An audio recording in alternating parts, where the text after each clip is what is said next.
Retrouvez l'association Bien-être en soi sur son site internet bien-être-en-soi, toutattaché.com. Et retrouvez aussi l'association sur la page Facebook Bien-être en soi. Bonjour Martine, Bonjour, nous te recevons aujourd'hui pour parler de la question des mémoires prénatales et de l'accouchement. Alors, peux-tu nous expliquer ce que cela signifie ? Alors en fait, c'est une méthode qui a été mise au point par le docteur Claude Imbert, qui est une femme. Au départ, elle est oncologue, elle travaille dans les hôpitaux à Marseille.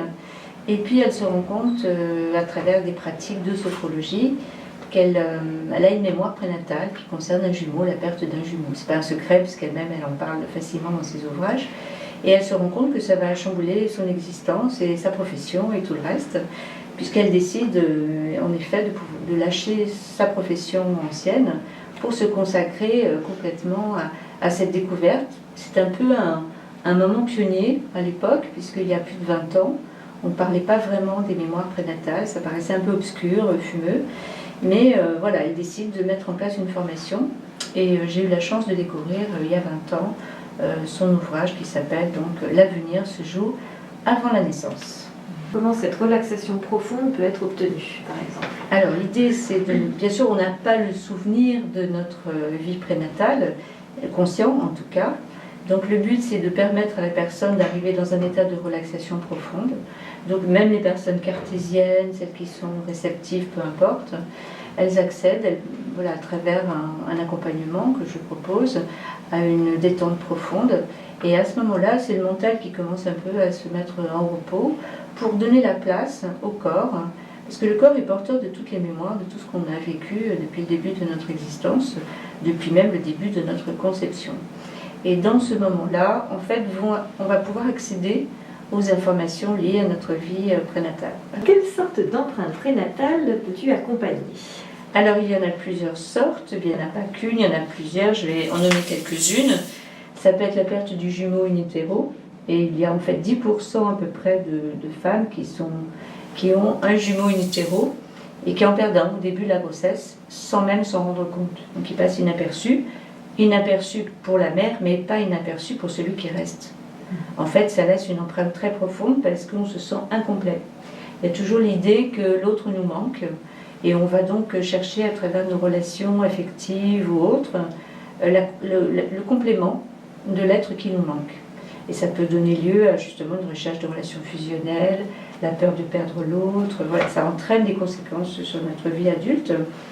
La préférence pour l'autre sexe, c'est-à-dire on désire un garçon et c'est une fille qui arrive, et ça peut être aussi une source de difficulté.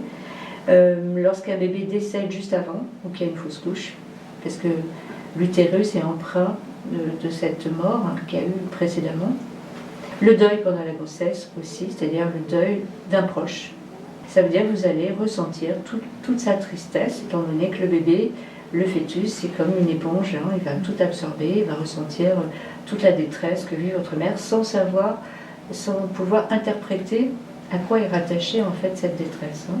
C'est-à-dire qu'on va absorber toutes sortes de nourriture, pas seulement la nourriture physique, pas mais que aussi la nourriture émotionnelle. Qui vient du cordon ombilical, qui est la nourriture nécessaire pour grandir, mais aussi par ce cordon passent toutes les émotions et tout ce qui appartient aussi à la mère et à son environnement et à son histoire. Hein.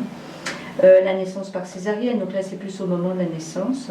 La naissance par césarienne, c'est une naissance douloureuse, difficile, souvent brutale, et ça peut donner lieu en fait à des histoires où on a l'impression effectivement que dans la vie c'est compliqué quand il y a un changement. Et j'ai accompagné des enfants qui avaient beaucoup de difficultés avec les changements.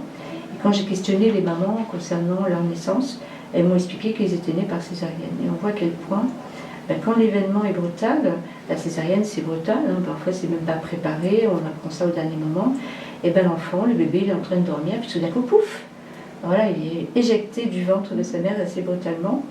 Et ça veut dire que chaque fois qu'il y a un événement qui vient bousculer l'enfant dans sa vie brutalement, ça peut rappeler cette histoire qui s'est passée avant. Et on peut mieux comprendre comme ça, aider les parents aussi à mieux comprendre les raisons pour lesquelles, pour l'enfant, ça peut être compliqué. Est-ce qu'on peut dire que ça fonctionne pour tout le monde, ou est-ce qu'il y a des personnes plus réceptives ou plus réfractaires Comment est-ce que tu vois les choses?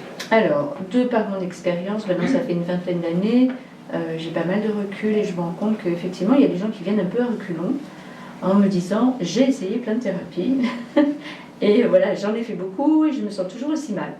Bon, j'ai un petit peu de mieux, mais voilà, donc j'ai fait des thérapies pendant 10 ans, de psychothérapie, psychanalyse, ce qui est très utile, hein, ça ne veut pas dire que ça remet en cause ce qu'ils ont fait, mais voilà, quand on reste sur un travail mental, analytique, c'est pas le même travail qui est proposé là, c'est vraiment un travail dans le corps.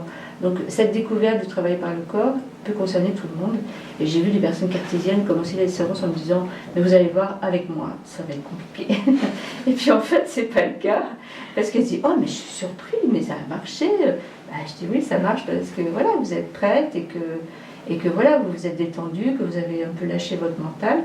Et que du coup, l'information du corps, les mémoires sensorielles, émotives, elles ont pu s'exprimer librement. » Alors, quelles sont les activités que tu proposes sur ce sujet de mémoire prénatale? Alors, je propose donc des séances individuelles, donc qui durent 1 heure, comme j'exprimais. Et ça, c'est la demande. En général, c'est une séance. On ne prend pas de rendez-vous pour la suite. On voit avec la personne. Je suis en train de finaliser la préparation d'une formation parce que j'ai de plus en plus de gens qui me disent « ah mais moi c'est tellement fabuleux, ça m'a tellement aidé.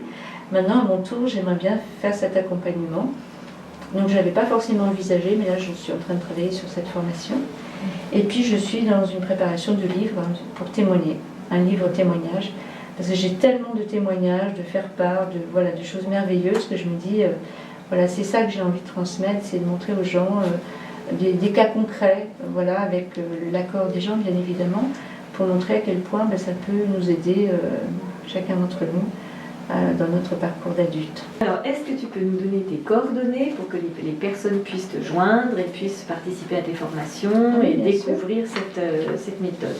Alors, c'est Martine Winiger, donc ça c'est mon nom, et mon site internet c'est www.lejardind'iris.com. Et là, vous aurez tous les détails pratiques pour pouvoir me joindre. Merci. Merci beaucoup, Martine.